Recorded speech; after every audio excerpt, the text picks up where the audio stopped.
They knew she was on medication. You could tell from her arms that she had to have medication. Did they grab her medication? Is the medication not there? Did somebody get medication at a drugstore? Did something happen? I don't know. We don't know.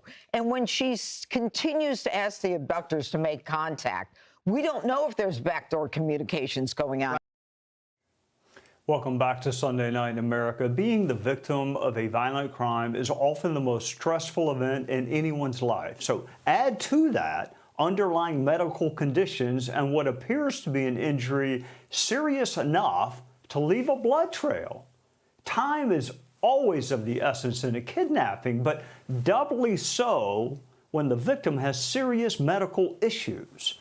Joining us is Fox News medical analyst Dr. Marc Siegel. Welcome, doctor. I wish we were talking under different circumstances. Let me start with something rudimentary. What is a pacemaker and what exactly does it do?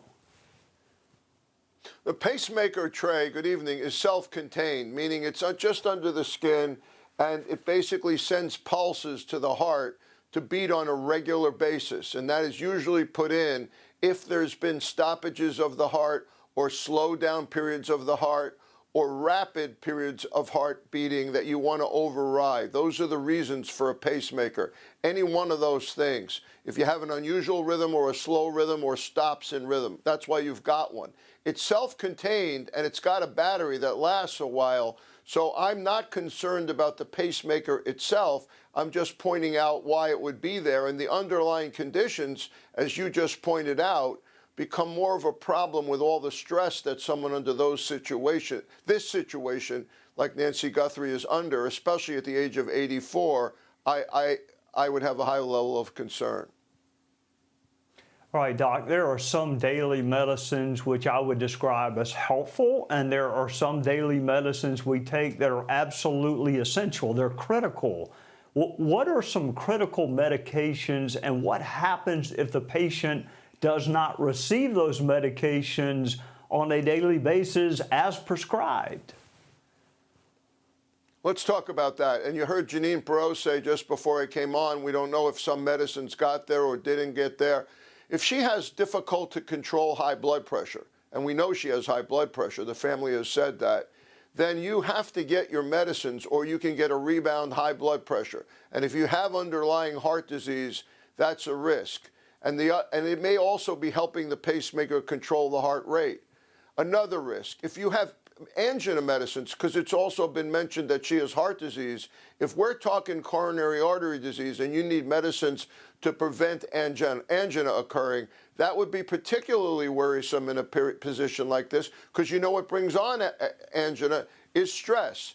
And then if you're injured on top of that and you've lost blood, then it puts even more pressure on the heart. So it's the heart I'm worried about, the blood pressure I'm worried about, the impact of stress, and also what the heart rate is doing, all of those things. And again, when you're 84, even if you are in good health, you have a limited amount of reserve, and she's by description fragile, can only walk a limited distance, fragile, and is in constant pain apparently, for which she's also taking pain medications. If you don't get your pain medications, that makes you uncomfortable and also contributes to strain on the heart. All right, Doc, I want to ask you a question that I would ask as a prosecutor. I would probably ask it of a forensic pathologist, but you're a really smart guy, so I'm going to ask it of you. And if I'm not asking it the right way, you tell me where I've got it wrong. But does the amount of blood that was found at the crime scene or the nature of the blood trail tell us anything about the seriousness of the physical injuries or the assault that Ms. Guthrie endured? I mean, I would think amount of blood equals seriousness. Yeah, that's true, because when you leave the scene, you don't stop bleeding. So if you can figure out the amount of blood at the scene and then factor in the fact that it's going to continue after you leave the scene, I mean, they're clearly not bringing her somewhere where someone's going to try to stop the bleeding. That would concern me. It could stop on its own, but if it's a lot of blood on the scene, it would be very predictive of what would happen afterwards. Absolutely. And I am very concerned about that. All right, Doc, you obviously are a person of faith, or you would not have written a book about miracles. I don't. Trey, I'm not saying that we. Yes, sir. If I might add, I want to add one more thing. I know Savannah Guthrie.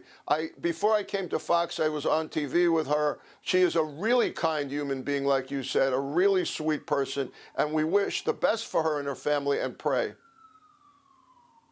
And that was what I was going to leave you with. Obviously, you're a man of faith. You wrote a book on miracles. I mean, you're a medical doctor, so you're a scientist, but you also have faith. And it's okay to do both. It's okay to like be a cop and a prosecutor and also ask for divine intervention to protect an 84-year-old grandmother.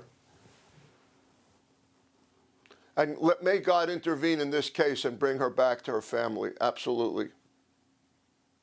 Thank you, Doc, for joining us, especially under these difficult circumstances. Always great to be with you, Trey. Thank you.